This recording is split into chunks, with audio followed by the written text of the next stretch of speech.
I want to present the last scene of recent movie सिर्फ एक बंदा काफी है, lead acting by Manoj Bajpayee. Just brief, one minor girl faced severe misbehavior from one spiritual leader Baba, and I am going to present in front of you the final submission statement in court by prosecution lawyer.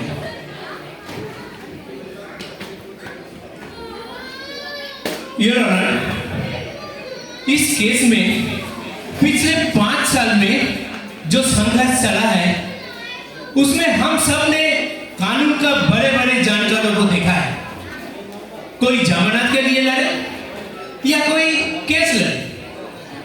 अब बात जब guilty या non guilty, innocent या culprit इसमें आगे खड़ा हो ही चुका है, तो ये केस का सही दिशा मिलना बहुत जरूरी है.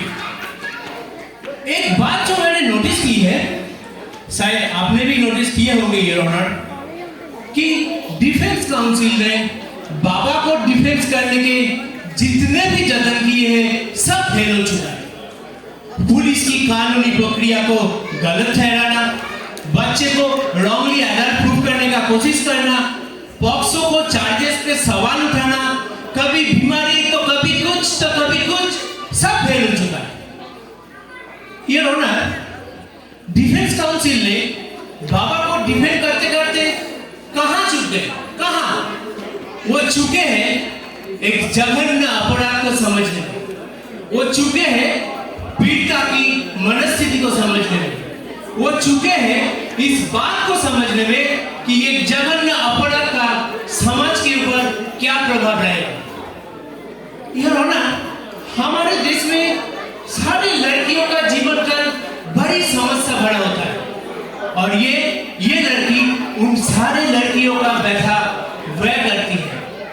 ये रोना मुझे कहते हुए बहुत शर्म आ रहा है. हमारे देश में हर कोई लड़की बचपन से लेकर युवावस्था तक एक बार किसी न किसी तरीके से शारीरिक या मानसिक रूप से प्रताड़ित होते हैं.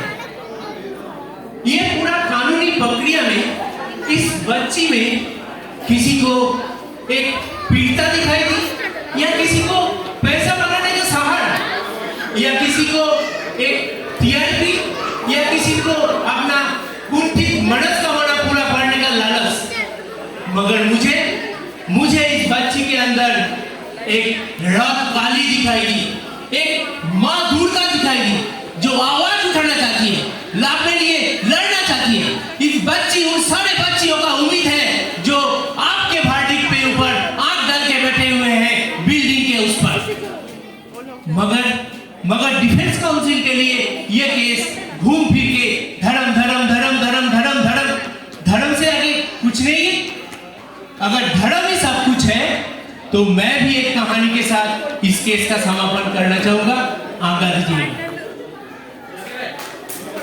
जब प्रभु श्री राम ने, आप सबने रामायण के बारे में तो जानते ही होंगे, जब प्रभु श्री राम ने युद्ध में रावण का वध किया था तो मरने के पश्चात रावण को मोक्ष की प्राप्ति नहीं हुई.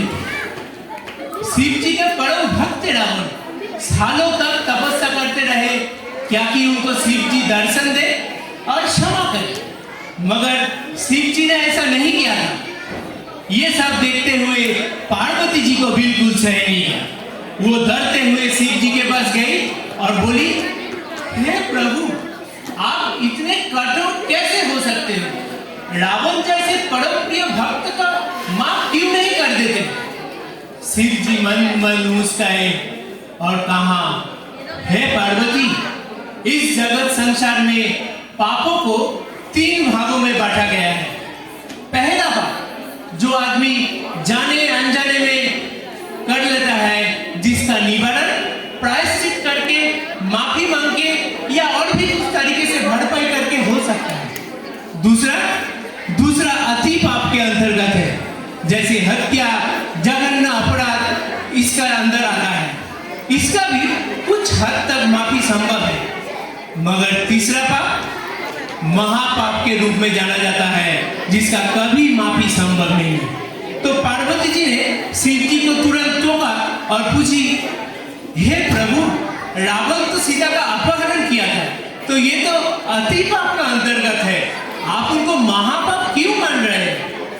शिव जी मन मन मुस्काए और कहा, हे पार्वती, जिस पाप का प्रभाव पूरे संसार का मानवता या प्रभुत्व पर सदियों तक रहता है, वो महापाप के रूप में जाना जाता है, जिसका कभी माफी संभव नहीं है। रावण, अगर रावण बनकर सीता का अपहरण किया होता, मैं उसे माफ कर देता, मगर उसने ऐसा नहीं की। उसने एक साधु का वेश धारण किया, जिसके प्रभाव पूरे संसार का साधुत्व और सनातन पर सदियों तक रहेगा। और ये बाबा रावण है, रावण, इसे कतई नहीं छोड़ा जाना चाहिए।